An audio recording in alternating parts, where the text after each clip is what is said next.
White Sox hosting the Rays, and the Rays are minus 140 on the money line. The White Sox are plus 115. The over-under is 9 runs. The Rays laying a run and a half on the run line are plus 120, meaning if you bet them that way and they win this game outright, it must be by 2.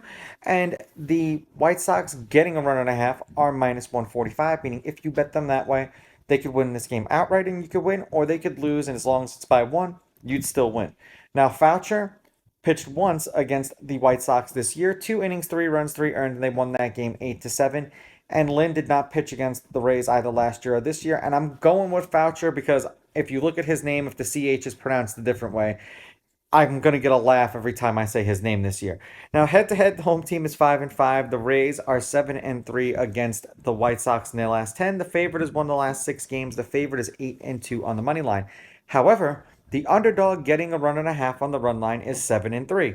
There have been 6 one-run games in their last 10 meetings, including the last game that they played, 2 out of the last 4, and 4 out of the last 6. The over is 5-4-1, and the over 9 is 5-4-1. The last game they played, which was yesterday, the Rays won 3-2. The game before that, the Rays won 14-5. The game before that, the Rays won 4-1. The game before that, the Rays won 4-3. The game before that, the Rays won 8-7. The game before that, the White Sox won 6-5, and the game before that, the White Sox won 3-2. So there was 1, 2, 3, 4. There's 5 out of their last 8 games were one-run games.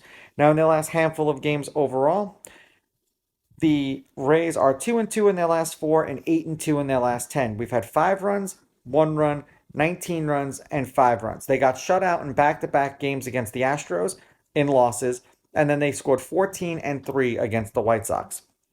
For the White Sox, they have lost their last 9 games. They are 1-9 in their last 10.